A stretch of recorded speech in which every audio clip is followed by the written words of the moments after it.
Western PA are being furloughed, including here.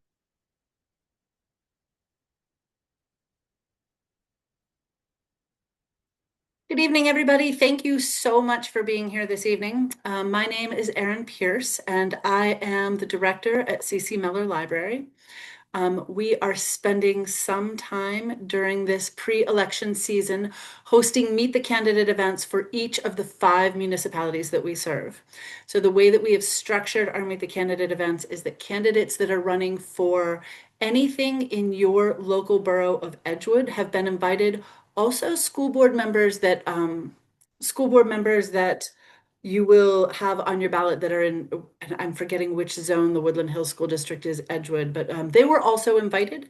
I do believe that the only folks that we had pre-registered to come this evening, though, are either mayoral or council candidates for the borough of Edgewood. We will be giving each of our candidates a 5-minute period of time to speak this evening, and then we are going to ask questions that have been pre-submitted by the public. We have been collecting questions for the last 2 weeks. We have a nice slate of them. If we do have time after those questions are done, we will take questions from the floor. We would ask that if you have any questions, you just submit them in the chat. So with that, I think we're going to go ahead and get started. And I think we are going to start with Carrie Ellis because he is the first one I see on my screen. That's great. Thank you so much. Good evening, everyone. My name is Carrie Ellis, and I am running for Edgewood Borough Council. I am a United States Marine Corps veteran and have spent my career in safety and security leadership, helping organizations protect people and strengthen communities. My family and I love Edgewood. I've been here for about 4 years. It's the kind of place I found where people know their neighbors and look out for one another. And that sense of connection is what makes this borough so special for me. I'm running because I believe in preserving that community spirit while making smart, practical decisions to keep Edgewood safe, vibrant, and welcoming. Over the years, I've seen how strong neighborhoods are built through trust, clear communication, and a willingness to roll up our sleeves and solve problems together. I want to bring that same approach to the Borough Council, a collaboration, transparency, and common sense. A public safety is the foundation of a thriving community, and I want to ensure our police, fire, and emergency services have what they need, while also supporting neighborhood initiatives that make the residents feel secure day to day. Better lighting, clear communication, and prevention-focused efforts. And I want to keep Edgewood's small town character alive, supporting parks, family events, community programs that bring people together. It's what makes this borough feel like home. And I believe in being careful with our taxpayer dollars too, investing where it truly benefits our residents, ensuring transparency in how funds are used, and finding ways to work efficiently without compromised quality or safety. My career has been about a leadership under pressure, building teams and solving complex problems calmly and practically. I'm not running on politics. I'm running on service, accountability, and a desire to keep Edgewood moving forward. I'll listen, communicate, and make decisions with our residents' best interests in mind, not just for today, but for the long-term health of our community. My wife Megan and I are raising our 2 children, Sam and Lachlan, right here on Edgewood. Like many of you, we've invested in his future. I'm grateful for the opportunity to serve and to listen, and I'm honored to earn your support for Borough Council. Thank you for your time and everything you do to make Edgewood such a great place to live. Thank you. Thank you, Carrie. Roderick Lapid.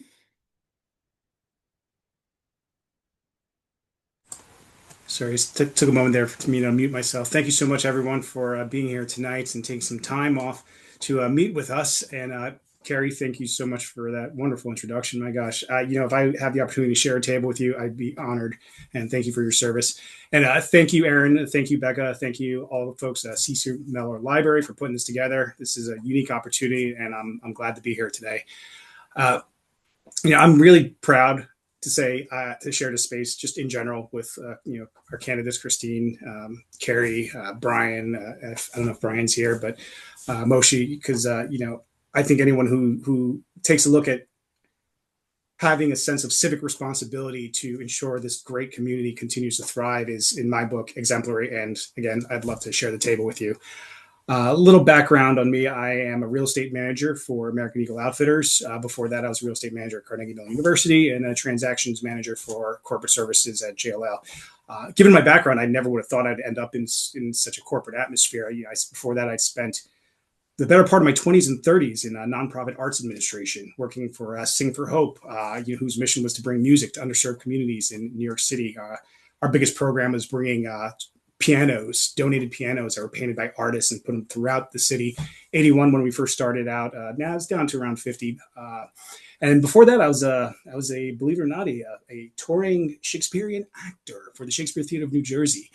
Quite a many shows I can't even count, but boy, that was out of fun life. And so, as I mentioned, coming from New York, New Jersey, I never thought that I'd end up sitting here today, running for a council. But what brought me here today was the sheer fact that I love this community.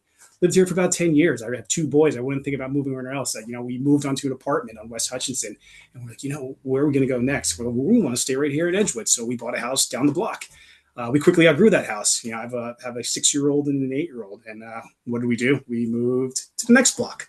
So we're invested here. 10 years plus in Edgewood. What can I bring to the table? I think our council's done a really great job. I think they've continued to foster this spirit of listening and working together. It's evident when we look around our neighborhood how fast folks respond, how clean our neighborhood is. I don't have to look far beyond the recent storm that we had in April, and the fast and rapid response that I saw from neighbors and the community was just inspiring. And I thought to myself, I need to do something to show that I can contribute to our community as well. This progress takes work. This maintaining this steady leadership and what we're doing here takes work. And I want to be part of that. I really do. I really want to be part of just keeping it going. And for the examples that Carrie said about how wonderful this community is, why not? Why not contribute your hand if you can? Why not contribute if you have the time and the ability and the capability to do so? I'm inspired, and that's why I'm here today. And I just want to make sure that people continue to be proud to call this home. Thank you, Roderick. Next up, we've got Christine Furman. Hi, everyone. I'm Christine, and I'm also running for Borough Council. I want to just make sure everyone understands that there are 4 open spots on council this fall, so you can vote for all of us. There are, I think, there are more than 4 candidates running, but we're not competing against each other. We're working. We will be working together, hopefully. So. I have lived here in Edgewood for about 5 years. I'm over on Savannah Avenue, and I live here with my husband, Zach, and our cat, Lucy. Been in Pittsburgh for about 15 years. I came here to go to CMU for my undergrad and just never left. Really fell in love with the city. I work in healthcare as an account manager in healthcare tech, but I'm a really involved community member in and around Edgewood and Pittsburgh. So in the past couple of years, I've gotten more involved in the political space in the Edgewood Democratic Committee, as well as Indivisible Regent Square. But I have been a member of the Regent Square Civic Association. I volunteer at the Carnegie Libraries, but I really appreciate CC Miller for doing this, and I'm a frequent visitor, as well as a local shelter and food bank. So being involved in the community is something that's been really important to me my whole life, and being involved in government is something that I'm really interested in, and especially at this time in our country, I think it's so important to understand and be involved in government at every level, starting right in our backyard here in Edgewood. I think Edgewood is a wonderful place to live. I echo the sentiments that Carrie and Roderick shared. We've got a wonderful community. It's a caring community. People look out for each other. And I think that the best way that I can serve the community is to just continue to talk to people, understand what our residents want and need. I've been going to council since earlier this year when I decided I was interested in this opportunity. So I started in about January or February, and going every other week and listening to not only what the council does, but the different things that our community members bring to council that they're interested in, that they want to learn more about, has been a really great learning opportunity for me. And I'm really interested in just continuing to be involved and be that voice for the people to understand what council is, what they do, how the opportunity to do, because I think it's really important. We have our own police force, we have our own volunteer fire department. So understanding what resources are available and what we can do as Edgewood compared to the greater Pittsburgh community and Allegheny County and the state of Pennsylvania, I think is really important. And that's something that I want to make sure people understand if I were to be part of council, is what council does, what they can do, and where we, have opportunities. But just echo the sentiment that I think that the current council has been doing a great job. And I appreciate all the residents who have made the time for tonight, but also to come to council meetings and express their opinions there. Thank you. Thank you, Christine. Moisha.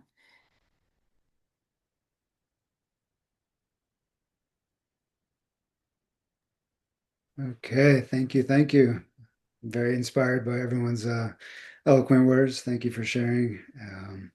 And I want to start off by thanking the Democratic voters of Edgewood for electing me in the primary.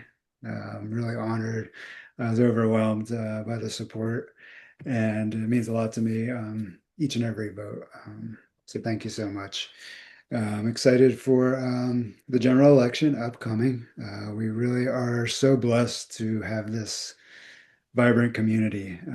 We have about 3,000 residents in Edgewood, and we have the privilege of having our own government, our own autonomy, which is such a blessing. And not many nations or communities get that opportunity. So I feel really lucky and honored to hold this position as the Democratic candidate for mayor of Edgewood. I got into politics within Edgewood 4 years ago when I became a council member. So some of you have seen me on council. I was not planning to go into politics in any way, shape, or form, but the calling came, the need was there, and I stepped up. My career has been, and I'm glad I did. It's been amazing. It's been transformative. And I feel really lucky to be a part of all these processes that keep things functioning and seeing the mechanisms that are in place to secure our democracy. It may not seem like it when we look at the federal government, but government is a nonprofit enterprise. All the revenue that comes in is meant to be distributed back out to benefit the greater good. And that's why I talk about my slogan being shared prosperity for all. That's what this nation is built on, and I think Edgewood really embodies that. All of us chipping in with our tax dollars to create a really vibrant community that has a lot of services that larger communities don't have. And we do a lot with the dollars we have. So I want to thank the current council members I serve with. Our manager does an amazing job managing multiple different projects simultaneously and making sure we're taking advantage of state funding, federal funding when it's available, and of course, county funding.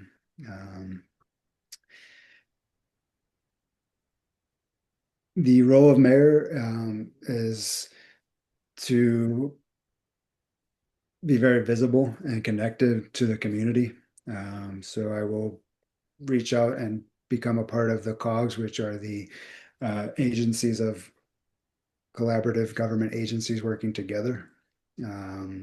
I'll be honored to work with our police department, which is doing a great job of modeling what community policing can be and how that can benefit our residents.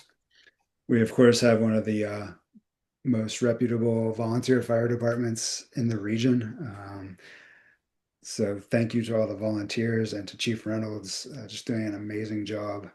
And again, just one of those blessings when we call for, when we're in need and we make that phone call right down the street, our own residents are going to respond and come help us. And I've had that experience before where they've come and helped our family, and it's priceless.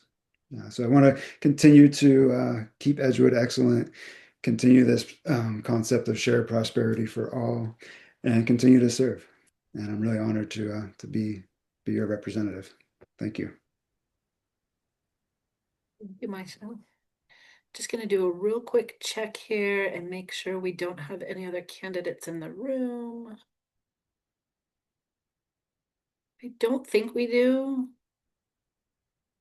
Can you guys confirm if you are a candidate and you are in the room and you are thinking you are going to be speaking, can you speak up now so that I know that? Yeah, I think we're good to go. We're going to move on to the questions portion of our evening. So like I said, we did have a couple, we had a handful of questions that were submitted. Many of them we saw the same topics come up time and time again. So I'm not actually really reading from any particular person's question. I'm just sort of, I'm sort of taking them and pushing them all together to get the points across. The first question, and I will say that this is one that recurred multiple times, that many residents of Edgewood have called for the borough to adopt a resolution stating that the borough will not cooperate with federal immigration enforcement actions. Would you support such a resolution, and how do you believe that the borough should balance public safety while protecting the rights and trust of all residents? There is also several versions of that question that ask if how you would feel about adopting a resolution similar to the one that Swissvale has, which I have no knowledge of what that is, and I don't know if you have knowledge of what that is, but just putting it out there. So I'm inclined to just go in the same order that you all introduced yourselves. Carrie, would you like to go first? Yeah, absolutely. Thanks so much. We discussed this during the last Borough Council meeting on Tuesday, and I think it was very evident that the community has spoken and they shared their voice, and they've asked that we don't cooperate with ICE. And from what I understand, there's no intent from the council to do so. They've not signed any agreements, and right now we're looking to better understand what the law says when it comes to creating an ordinance because we want to ensure that we, keep our police officers safe and also shielded from any sort of a prosecution that they may have. But I do support that 100%. Great. Thank you, Carrie. Roderick. Yes, I would support a resolution and or ordinance, whichever is chosen to be the best path forward for such a matter in regards to non-cooperation with ICE. It's a very unique challenge. We find ourselves living in this day and age, right? We sort of find ourselves having to account for things we never thought we'd have to account for. Existing laws being used in ways that has never been wielded before. When I had the opportunity to speak at council, I did some digging and I was looking at this 287G program that ICE has, which has apparently been on the books since '96. And again, what makes it different? Well, it's the way that it's being wielded. In the state of Pennsylvania alone, there have been 39 memorandums of agreement with ICE to be a task force model here. The closest neighbors that we have are neighboring counties like Beaver and Washington that have these agreements, as well as neighboring Robinson and Monroeville. And when you think about the landscape and you think about our exposure, it's at our doorstep. And you think about what is the likelihood that we may be called into action, or maybe that we may need to protect our neighbors in some sort and form. And these are very, very interesting times to live in, and how do you navigate that with the guidance of our legal representation to make sure that, as Carrie said, we protect our law enforcement from any type of any harm from not cooperating. If it were to come to pass, and how do we get something present on the books so we do have guidance in how to respond if a situation were to arise. It's very difficult, and I'm happy that our council has expressed the need to respond to the citizens' request to rise to these challenges. And this won't be the last. And I think that's one of the things that has inspired me to be a part of council, because I believe that things really should trickle from the communities up. Right now, we just have this overwhelming sense of feeling disempowered every day. And what can we do in our own communities to take care of one another and continue the work that we're doing here? Those are things I hope to dedicate my time towards. But yes, 100% wholeheartedly would support something on the books or something along the lines that shows that yes, we hear you, we are on the same page, and we want to work together to show folks that yes, we stand and we understand that the powers right now are being used in ways that they were never intended, in my mind. Thank you. Thank you, Roderick. Christine. I also would absolutely support that measure. I am not a lawyer, and there's a reason that the borough has a solicitor that we work with to really fully understand the law and our protections. But I think it is very important that the residents of Edgewood feel safe at home and don't feel threatened by and concerned by our police. As Mo said, I think our current police force is really doing a great job of supporting the community and helping and making everyone feel safe. And I think that a measure like this will just kind of help reinforce that they are here to protect us as residents of Edgewood first, which is really important. I think what's happening across the country with regards to ICE is very scary, and we want to make sure that folks here feel safe at home and feel comfortable with our police force. So I absolutely support it. Part of the Edgewood Democratic Committee, who put together a lot of materials that we were able to actually share with the council already, including templates from the ACLU, as well as the memorandum from Swissvale and some neighboring boroughs. So I think that we should take example from our neighbors, but do so in the best way possible to support our police as well as our residents. Fantastic. Moisha, is this something you'd like to speak to? Yes, thank you. This is a matter that's very close to my heart. For the past 3 years, I've worked professionally with refugees and immigrants in the employment realm, helping people that have employment authorization to find work here in the U.S. And we know that they are the foundation of our economy is built upon refugees and immigrants, and it has always been that way. Um, I have less experience working directly with people that don't have work authorization, but I believe that they are a cornerstone of our communities. They are the bedrock for our economy, and they uplift our society in so many ways, culturally, economically, and beyond that. So what I see happening is very concerning with the way humans are being treated by this administration. And I want to say thank you to everyone who did come to the last council meeting. It was quite inspiring to hear the words spoken, to see the solidarity and the passion. And I was happy that myself and other council members spoke about the issue and asked our borough solicitor to start exploring what the resolution could look like for Edgewood, what type of models already exist. We know there's the Swissvale and ACLU guidance, so we're going to be using all the information we have to start putting something on paper that can then go through the process. Of course, it will have to be discussed at council, edited, revised, run through our solicitor, and ultimately, hopefully, we'll come to a vote at one of our council meetings. And after that process occurs, I am definitely supportive of such a resolution. Great. Thank you so much. Our next question pertains to the tree canopy in Edgewood. Many of Edgewood's large trees were planted generations ago, and while they are a defining feature of our borough, they are also aging. How would you balance public safety and infrastructure needs with protecting our urban tree canopy? And what other steps would you take to make Edgewood more climate resilient and sustainable? I think this time we're going to go in reverse and make you talk again, Moisha. If you would like to tackle this first, you're certainly welcome to. We can't let Carrie go first. Okay, absolutely. I'm happy to do that. Can you do me a favor? Because there was multiple parts at that last part of the question.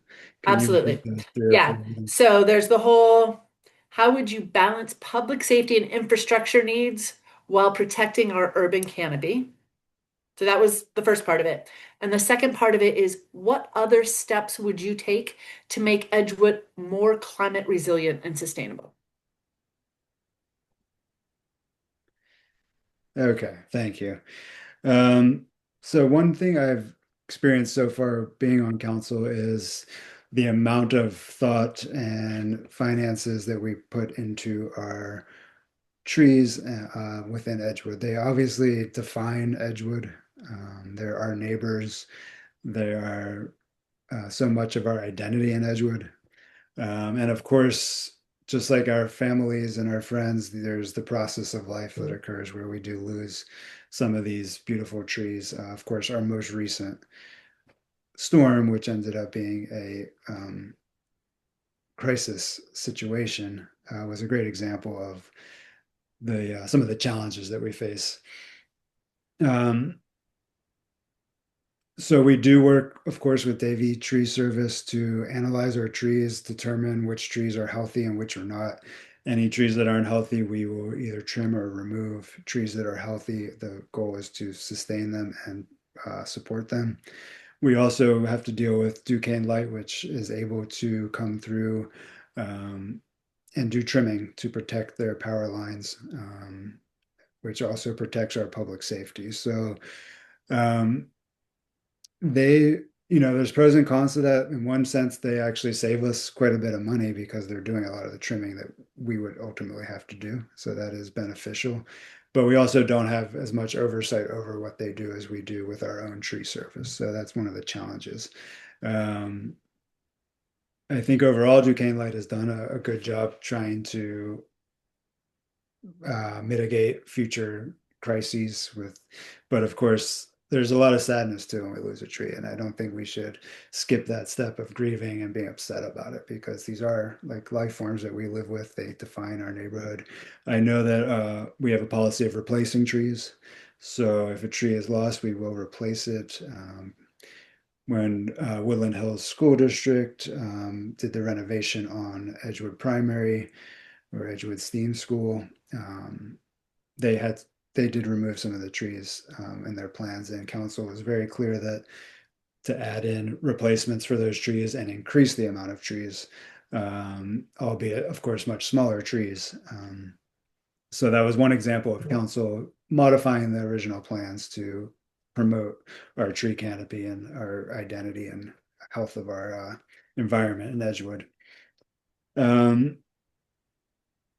So I encourage people, to come in and join the conversation. We will always talk about this at council. It's something we spend quite a lot of time on and is very important to everyone on council. So we're lucky that I think every member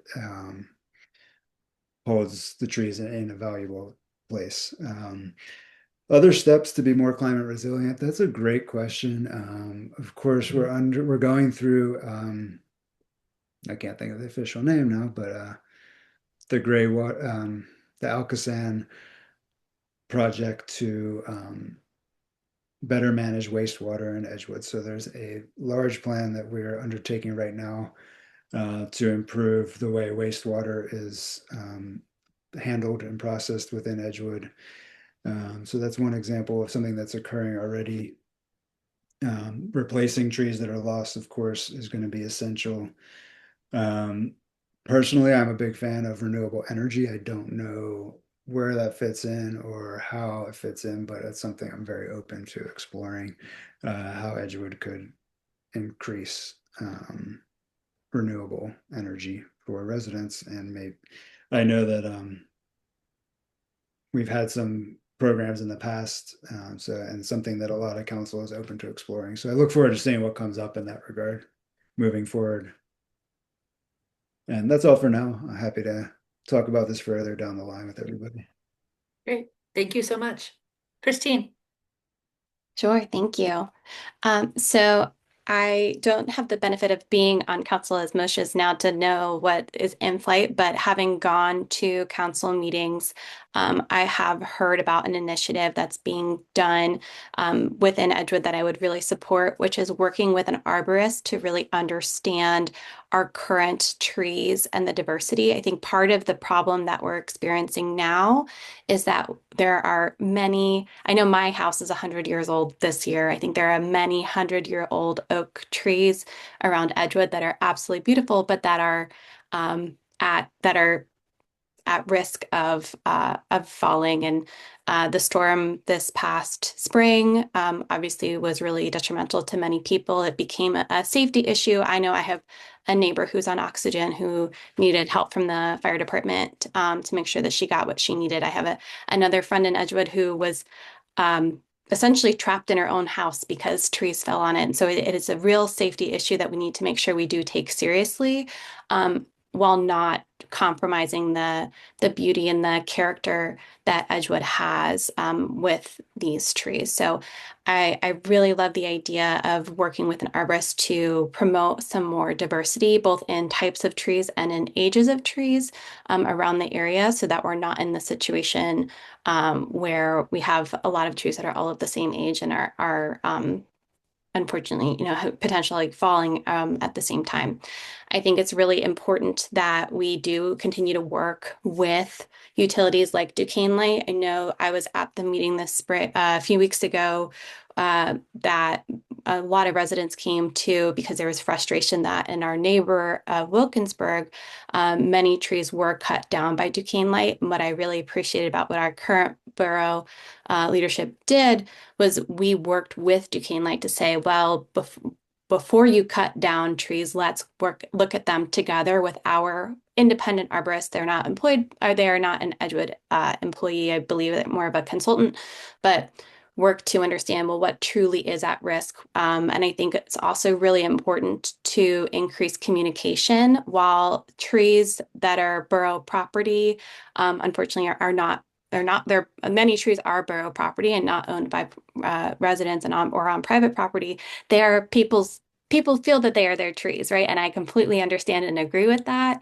So I think making sure that we're really clear on if there is a tree that is a problem, communicating, saying we need to make a change here.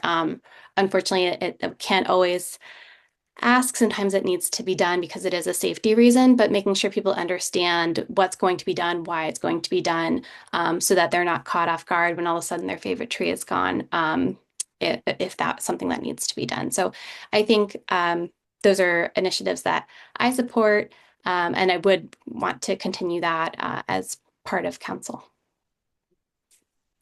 Thank you, Christine. Roderick.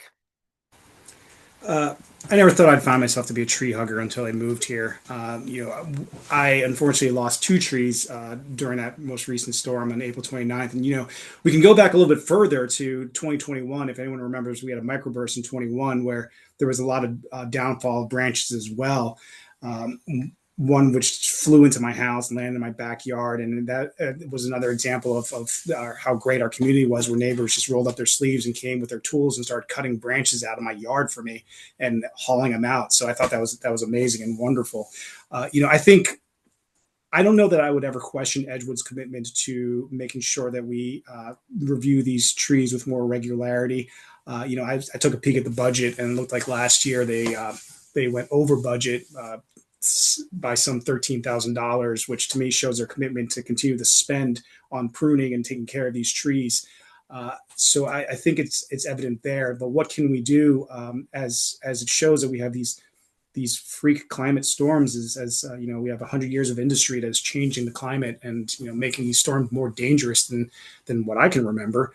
So how to become more resilient in that? Well, I think we've heard some great answers already. I think having a proper vehicle in which we can get responses to any tree concerns is great. Maybe if it doesn't already exist, I'm sure there's a vehicle through which folks can just submit their questions. Because I know I spoke to a neighbor on the other block, and she said, this tree came down, and we've been emailing, and it seemed like nobody responded. And, that may be her case. That may be true for her. But I know that when I've called, I got a response for some tree trimming. So maybe the response and the attention may not quite be where we want it to be, and that's where the communication can improve, and that's where the vehicle and transparency for how do we submit any type of things to our borough to say, hey, you know what, I have a concern about this tree. Can someone take a look at it? And maybe we can say to ourselves, we will have a concerted response to that in a reasonable time frame to investigate this and mobilize our arborist and Davy to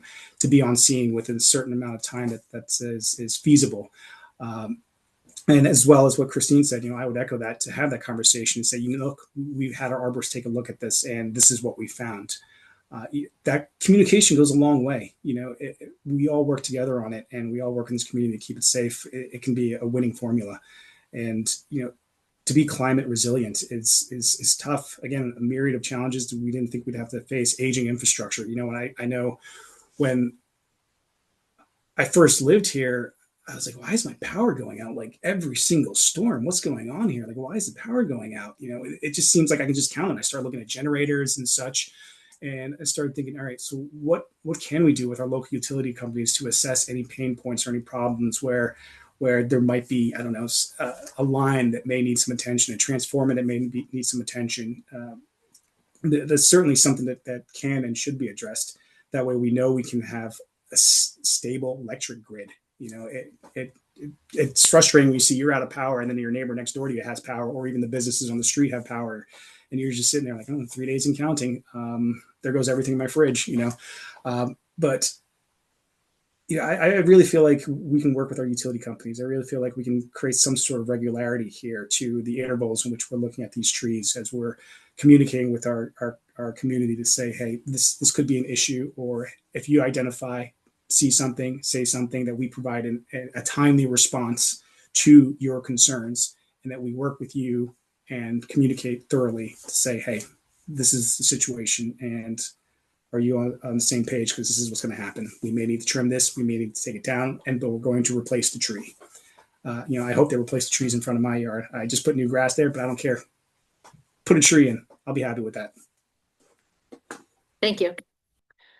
Carrie.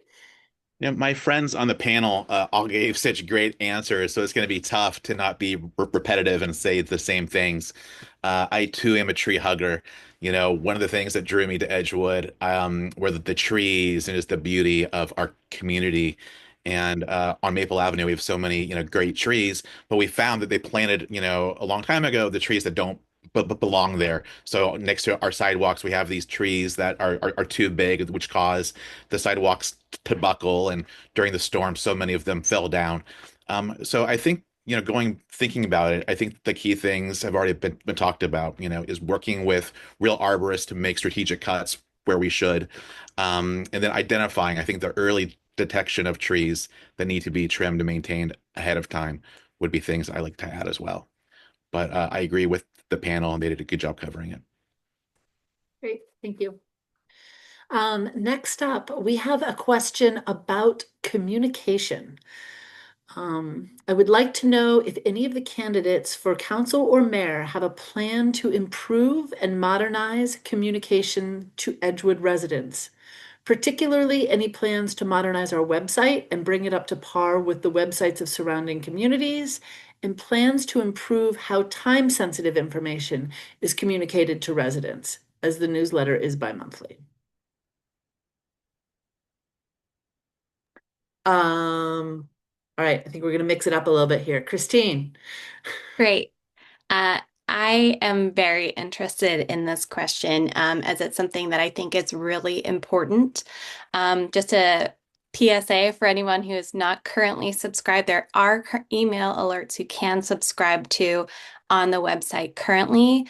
But I do think that there's a huge opportunity to make communication better. I work in technology. I've built websites before. I think I would really like to get in there and understand, what our options are for this type of communication to make sure that we do increase transparency. I think that even just things as simple as making sure announcements are made on the website and you don't have to subscribe to emails to get announcements, I think is really important.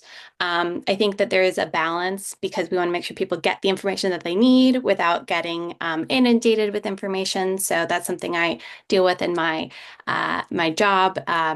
So long what I'm trying to say succinctly is I think there's a huge opportunity for communication. I think there's definitely an opportunity to increase transparency in what the borough is doing, what we can do. And I think that the website's a great avenue for that. I know that there's also a Facebook page, but not everyone is on Facebook. So I want to make sure that there's opportunities for people to get the information that they need quickly. But again, in case anyone's not currently subscribed, definitely would recommend going on our website where you subscribe, or on the Edgewood Borough website. When you subscribe to the newsletter, there is an opportunity to subscribe to alerts there as well. For example, in the storms this past spring, there were emails sent by the borough around what was happening in regards to the storm and the work that was being done, information about trash pickup. So I think there is there is communication that's coming out today, but there's definitely, I think, opportunities for improvements to make it easier, more clear, and more options for how to receive that information. Great. Thank you, Christine. Roderick. To expand upon Christine's answer, I think there's many different avenues of communication, and I think everyone will have varying preferences on how they receive that communication. Some folks may want texts. I don't know. Some people may want to get it through social media, through a website, through an email subscription. So I think one of the things we can do is have a concerted effort to survey what's the best mode of communication for folks, so that it feels timely to them and accessible for them. So it's something that they depend on, because there's certainly ways in which we can automate communications across multiple channels that people choose to receive it through. So that's one thing we can do. I think the first thing is just, I think along with what Christine said, just let people know that on the website, which I would agree, it looks HTML to me. Perhaps there's a way to improve this website, its layouts, and make things more transparent of where you can receive communications. So maybe we can put our heads together and say, all right, guys, what's the first step here? How do we roll out a communication plan with regular intervals so you don't feel like you're getting spam, as Christine said, and provide it in a way that you prefer to consume this information. I look at mail, and I love reading mail. I love the newsletter. I love receiving the emails that I get from Edgewood Borough. So maybe there's other ways that we can communicate as well through social media. And again, there's ways administratively and through processes in which we can automate these communications across multiple channels. So let's figure out, how do people want to consume this information? What do they feel is the type of information they prefer to receive? And we can make sure that we can maybe divvy people up into various groups. Maybe somebody wants to get recreational updates for sports, and I would, because my kids are involved in Edgewood recreational sports. You may not be interested in receiving that information, but maybe we have a list of folks who just receive Edgewood recreational sports communication. Maybe we get our list of folks who want to know about events and things like that, and maybe there's a list for alerts and just everyday news. We can figure out a way, I think, to do this painlessly, and I look forward to that challenge. Great. Thank you, Roderick. Carrie? I love this question because when I was campaigning, I was going door to door, and I met so many great neighbors. And one of the common concerns that I heard was transparency and not feeling like they were part of the community. And so I started to look at the website, and so many pages were so outdated. And so I think that focusing on our website is a good first step, right? Having, like Roderick and Christine said, maybe there are ways where people can, opt in for certain alerts and things that they like. I think that having the ability for our residents to leave of feedback, or just like what we're doing now here, having a forum where, our residents can ask questions and get things maybe posted on our website or in a different manner. Perhaps after our council meetings, perhaps there's an update in plain language with what was actually, spoken about and decisions that were made. So I think just like that transparency in communication and having the ability to receive information is critical and so important. Thank you. Moishe. Great answers from all the candidates. Such a great group with so many great ideas. Thank you all. I agree. There's room to grow here. Also want to echo, I think our newsletter is amazing, honestly. There's so much info packed in there, and I think we should continue that with the printed copy. I know a lot of printed media is phasing out, but I think there's something really special about continuing that. Regarding the website, I think everyone agrees it's outdated. There's a lot of info on there, but it is outdated. There is a process underway of updating the website, and I think as we approach the end of the year, this is a good time for council to really find out where we stand in that process. And hopefully we could get a launch in 2026 of a new website, because that is much needed. And yes, the email alerts are available. I think, low hanging fruit would be like, how do we get more people to sign up for the alerts? And I think we can do that, like Carrie, like you said, from door to door, from neighbor to neighbor, from Christine sharing it tonight, and always being an advocate for transparency and communication. And of course, yes, innovating and expanding into different formats of information sharing. I think we're due for that as well. A lot of that comes down to capacity of our staff, because we do have a very small staff that does a lot. So I think that'll be an interesting conversation with council with all these fresh ideas. Maybe we can see where that fits into the workload. Yeah, but I think it's been loud and clear that people want better communication. So just getting better access to what we already have, and then exploring some new avenues, like everyone said. Great points today. Great. Thank you so much. I imagine this is going to be our final question of the evening, just based on time. It is 6:47. And there were, again, a couple of folks that had the same idea here. So I'm sort of extrapolating as I go. So if I sound silly, bear with me. I'll I'll get it right. Edgewood's size and layout make it naturally walkable, but there is lots of room for improvement in connectivity. This is for pedestrian, bike access, and transit. There is a call out to the divided physical barriers between the busway and Giant Eagle, and the park's closed stairs that limit the connections that way. How would you work to improve these connections and make sure that all residents have safe, equitable access to parks, stores, and other essentials in and around the borough? Yeah. How about I was gonna say, I Roderick? don't think Roderick's gone I was gonna first say, yet. Roderick, I don't think you've gone first. All right.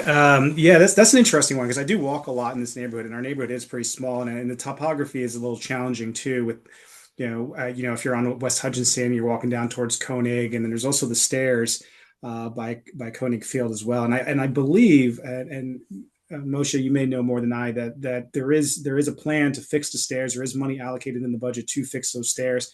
I believe there were some engineering studies done to fix those stairs. So there's plans in motion to correct that. I know there's been concerted effort there, as well as the wastewater that was spilling over there. I know there was a lot of concerted effort and resources spent to resolve that issue, understanding that the issue was further down the line. So, and again, it's our council doing some great work already. That is something I want to be a part of. That work that they're already doing, and just pick up the torch and carry it forward. When I think about the accessibility and the walkability, I think about that underpass that goes underneath the busway. to improve that, to clean that up and make it feel safe. Every time I go through there, and not that anything would ever happen, but you're going down the stairs and you're going. I hope are the people familiar with this passageway underneath the busway in Edgewood to get to the other side? Yeah, you go through there, you don't know what's around the other corner, right? I mean, you're going in there and it always smells funny. So I think some effort can be done to clean that up, whether it's a volunteer effort or maybe some folks can donate some resources to maybe improve some lighting and the steps towards that. Our sidewalks, when I was raising my two kids, the ability to walk around and the myriad of sidewalks that we had to navigate through, and whether it's overgrown or whether it's buckled, were certainly interesting. And what can we do as a community to work together to cut back some overgrown areas to make that a little more passable and more easy. I know at the top of Hutchinson, as you're walking up, there's a utility pole literally in the middle of the sidewalk, and there's nothing you can do about that. And there's a retaining wall that butts up right against it, and you literally have to squeeze through there. So that makes walking a little more difficult. I think this would require us to assess, what are the common walkways, what are the common paths of travel for folks that people can identify as what is problematic. I can know from my experience what I found to be problematic as I travel through here. I mean, even the shortcut and steps that are in one of the back alleys that go down to Koenig, that is overgrown as well, and looks like it can use some care. Maybe there's some line painting, some enhanced line painting. I know outside my corner on Hutchinson and Savannah, they put the walkway, and I was so thankful for that, because simply having white lines painted there really makes a difference in visibility for drivers. Now, we still can't stop people from running stop signs for whatever reason, because a lot of people travel through here in order to get through to the parkway. But what can we do to create clear lines on the roads itself to increase safety for folks when they're walking? I think that's something that I would love to tackle, simply because I've experienced people driving extremely fast through our neighborhoods when we have kids playing. So there's opportunities to enhance visibility on the roads, to have people just slow down a bit and make it a bit safer for us to walk. So yeah, I'm thinking about overgrown trees. I'm thinking about overgrown shrubbery. I'm thinking about improving lighting. I'm thinking about, understanding from folks, and what is that system where we can elicit feedback to say, hey, where are some problem areas that you see that we should be paying attention to, because we don't know what we don't know. I know what I know when I traverse through the neighborhood. I know Christine, Carrie, and Moshe, you have your own viewpoints in your neighborhoods and what can be areas of improvement. So collectively together, and this is where it starts, right? That open communication to tell us, what do you need? What can the council do for you? What can I do for you if I were on council? How can I help you? And I look forward to that opportunity. Great, thank you. Carrie? Yeah, thank you. Such a great question, and I think you're right. I think Edgewood's a very walkable place by design, but still a lot we can do to make it safer and more connected. For me, I think it's already been discussed. It's those practical improvements that can impact daily life. The things like adding the crosswalks. I think better lighting where people naturally walk, especially near the a Giant Eagle, the busway and through the park, so people can get around safely without feeling cut off by the barriers. And we have those areas like the closed park stairs that used to make walking through the borough easier. So reopening and repairing those kinds of access points would instantly help. A longer term, this was discussed too. I think I'd love to see smaller working groups come together. That could be residents, the council members, and maybe even our neighbors in Swissvale and Regent Square, to plan better for the pedestrian and bike access routes. Um, yeah, always thinking about equity, making sure that everyone in every part of Edgewood has safe access to parks and stores and transit. And I think just focusing on the basics with the good lighting, maintain sidewalks, and the crosswalks, new paint, and those clear connections, we can make Edgewood even more walkable, safe, and welcoming for everyone. Thank you, Carrie. Christine? Great, thank you. I think that Roderick and Carrie have made some great points. I think the other things I would mention are making sure that you're voicing your concerns about specific areas to council while our department our Department of Public Works folks are great and are always out around the neighborhood. I know that if people bring their concerns to council, I've seen where that's an opportunity for us to then do a traffic study, understand, is there an issue? There's a lot of thought that goes into changes that are made around the borough, and they're done in a very procedural way. So making sure we understand where there's problem areas so that we can work together to address them. I think that Carrie brought up a great point about learning with our neighbors. I know that Pittsburgh has made a huge effort to add bike lanes around the city. And then another opportunity I see is collaborating with other authorities in the area, such as making sure that we're working closely with Pittsburgh Regional Transit to make sure that they have clear paths and make sure our people, our residents have access, as well as the railroad company. I'm gonna say the name incorrectly. I always jumble it a little bit in my head, but the train tracks are actually owned by, I think it's Norfolk Southern. Don't quote me on that one. But the train and the tunnels underneath the train are also, not owned by the borough of Edgewood. So making sure that we understand where there are concerns and problem areas so that we can better collaborate with the other authorities and organizations that own those properties to make sure it's beneficial for our community. And then the last thing I was going to mention is making sure Edgewood continues to be an appealing place for our businesses. I know we have a Giant Eagle right here, which is really convenient, but just helping to make sure that Edgewood is a enticing place for local businesses to open and stay open, to be able to continue to serve our community in walking distance. Amazing. Thank you, Christine. Mhm. Maisha. Thank you, everyone. Great answers.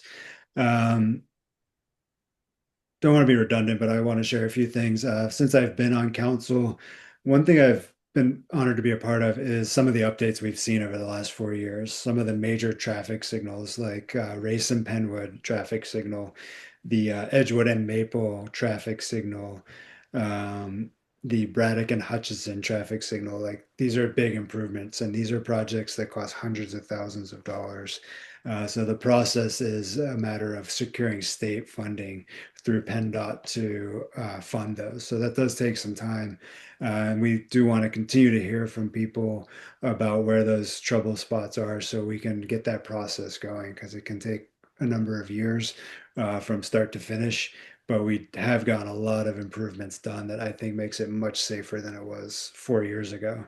That being said, there's still a lot of room for improvement. I like the idea of these markings for bike lanes. I think those are low cost and high impact. And I think they create a much more welcoming environment for bikers, which is essential, especially our youngsters who are out there biking. Edgewood does have crossing guards that we have on our payroll, and I think that's an important position. And there was some openings if anyone's looking for a role as a crossing guard. It's strange hours because it's early and then it's midday, but those are essential, vital. I mean, we've had some legendary crossing guards in Edgewood that create community, create safety, and I think that can be built even more so, especially for our young people. And echoing what everyone said about lighting, definitely important. And Christine, great points about what we have control over and what we don't. And just wanted to share one update that you touched on, Roderick and Carrie, the stairs. And Christine, you may have mentioned them too. We did do an assessment. We did secure a large grant that we thought would cover it, but the cost of that project is exponential. It's over $1 million. That's what the engineers returned to us. So it's looking unlikely that those will be repaired unless we can secure larger funding source for that. But we always are mindful of cost versus benefit. Being a small borough with our, well, we have a good tax base, but it's limited. We have 3,000 residents. But I think there's been a lot of progress, and there's definitely more to go. I think Edgewood's just going to improve, continue to improve. And thank you for sharing that question, everybody. And it's a great point. Thank you, Monisha. And that takes us to 6:59. So I am going to thank each and every one of you for coming this evening. It was lovely to hear all of the thoughts of the folks that are running for council. Thank you for taking your time to be here. Thank you to all of the folks in the audience. Like I said, we will be posting this on our website, and we will be sharing it out with each of the council members that participated this evening as soon as we get our recording done. It might take us a couple of days to get to that point, but we're working on it. So thank you all, and good luck.